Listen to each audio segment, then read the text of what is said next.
battle of Klopp against Guardiola. Wonderful, fabulous, fantastic. A night when the champions have reasserted themselves. Liverpool crushed, City magnificent. Pep Guardiola against Mikel Arteta. Rodri! The reigning champions have no intention of relinquishing their crown. If you come for the king, you best not miss. The pupil still has some learning to do from the master. Another new era in the grand history of Liverpool Football Club. It's Salah! The slot machine hits the jackpot. They're rewriting the record books on a weekly basis. It's all about Liverpool at the moment. Anfield is more than ready. Great to have you joining us for Team Talks. Great to have Glenn Murray and Karen Carney in the studio as well. What a cool little opener to look ahead to what is a huge game on Sunday. Oh, massive game. I'm so excited for the game of the weekend. Two big title contenders, or so we think. Will it be the final nail in Manchester City's coffin? Ooh, we're going to get into that in a little bit more detail. But what did you think of that little video game vibes? Oh yeah, it took me back a few years, didn't it? I was ready for my little game playing out there. But yeah, no, it's going to be an exciting one. Liverpool have been unbelievable. I mean, he's making it easy, isn't he, Arne? He's just come in, just breeze. So, but Pep's under a little bit of pressure. But if there's anyone that can solve it, it's that guy. Join us today on Telegram for free and enjoy the Premier League. Don't miss out. Link in description below. Is all about contrast. Liverpool will go 11 points clear of Man City if they beat them on Sunday. So with City winless in 6 games, will that make it much easier for Liverpool?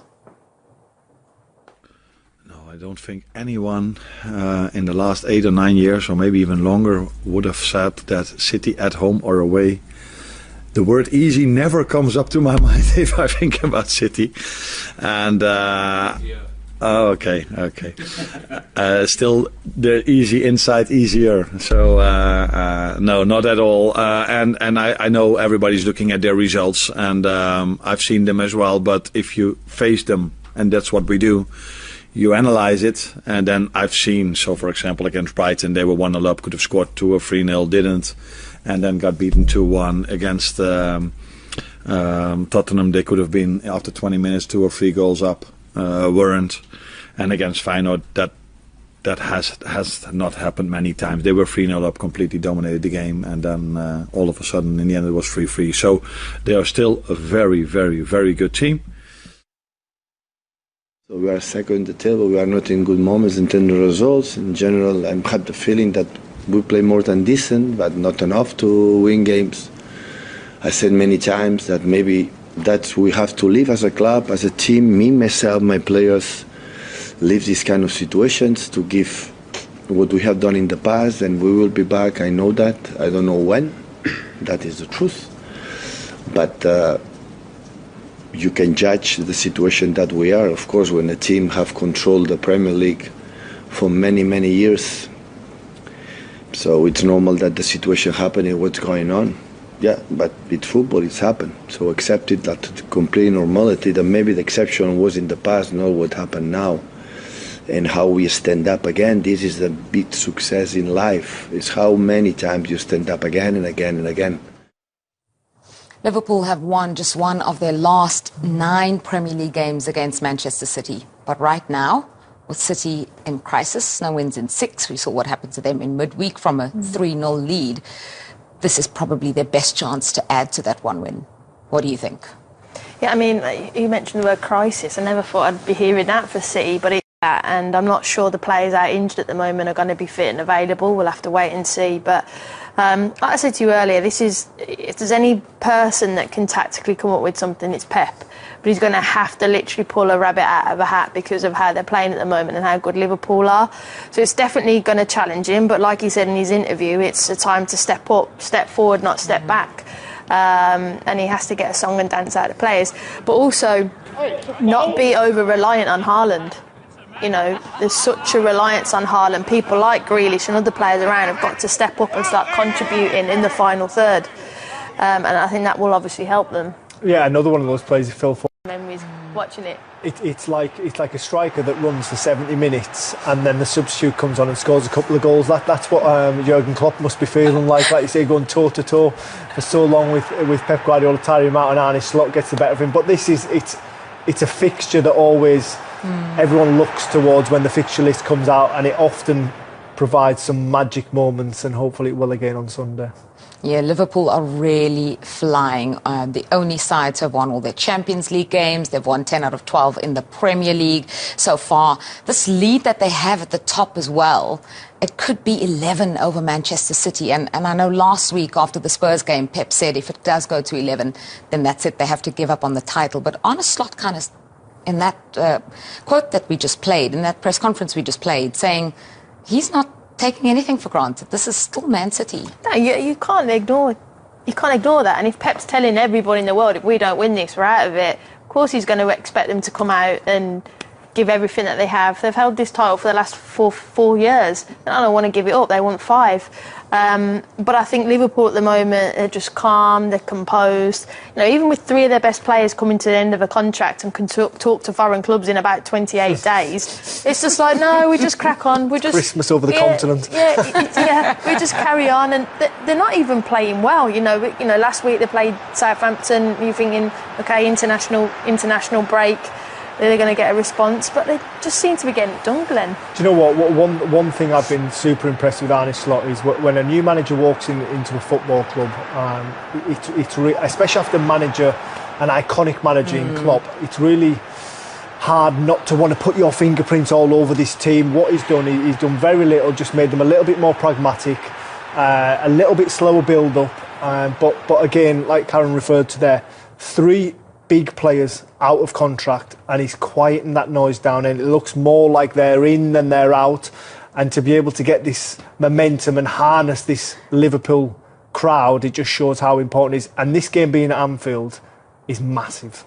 I think Mo Salah's been teasing us all season. He scored a match winner. This club is back where it's belong. Whatever happens, I will always enjoy scoring at Anfield. That was a couple of weeks ago. And then after the game against Southampton where he scored a double, he did this interview on someone's phone in the mix zone after and said, you know, I'm probably more out than in. There you go. I'm not going to retire soon. Just focusing on the season, saying that he hasn't been offered a contract. Speaking to NBC Sports there, I'm disappointed, but we will see. And what does Arne Slot do? I thought it was quite brilliant. So Salah says, I'm probably more out than in. And then Slot says, as far as my starting 11 goes, he's more in than out. Great way to diffuse the situation. He just takes the pressure out of the situation, just makes it light-hearted. Obviously, all those talks will be ongoing behind the scenes, but I think it's important to give context to it that Salah has only stopped 3 times in the mix zone apparently over his 7 years. So that for me is him sending a message to the club. That's saying, come and sign me. So he's more in than out, what he says. And you just feel like he's struggling at the moment. And unfortunately, where Liverpool have other players around Salah who are capable of chipping in with the goals, Man City have been reliant on Haaland. He scored 12 of their 22 goals so far, and he's struggling at the moment. Well, he's struggling, but he scored over 50% of their goals. Yeah. But where all the pressure seems to go on him is last week, if he'd have put the 2 chances away, you know, against Spurs, it might be different, but it can't all be reliant on Erling Haaland. If he has a bad day, somebody else has got to step up, whether it be a Foden, a Grealish, or whoever's available at the time from the front area. You're the expert here. I wish I struggled that bad in my career. Unfortunately, he set his own standard. You know what it is? He scored 10 of his goals very early on, and then in the last 7, he's only scored twice. Is it after the Arteta comment as well, wasn't it? Stay humble. Stay humble. Yeah, but listen, he scored 2 midweek. He's peppering the target. The goalkeepers are making good saves. I think Karen's right. People have got to start chipping in. That's always been the Manchester City way. They've never, ever been reliant on one player. Why start that now? So at 2-0 down at half-time against Spurs on their own home turf on Saturday, I don't think many of us thought that City would go on and lose in that way, because I think it was a year previously that they'd been losing 2-0 and ended up winning the game 4-2. So we were expecting City to come back. But I think it says something about their mentality and where they are. Even City, Kyle Walker said at the end, even they are low on confidence right now. Yeah, and also, the thing that astounded me in this game was the physicality, losing those, Guardiola, they're getting pushed off the ball, those mistakes there. So he'd never really give the ball away in their own half. It's a principle that Pep lives and dies by, keeping the ball. But part of me also thinks this team has been pushing and pushing for 4 or 5 years now. It's also mentally draining for them, game after game after game, high intense, going all the way. That's hard to maintain. Yeah, they all of a sudden look really tired, and when you're behind in games, when you're chasing games, those steps are just a little bit heavier, you feel a bit more tired. Especially when you're not being loaded anymore, questions are being asked after you.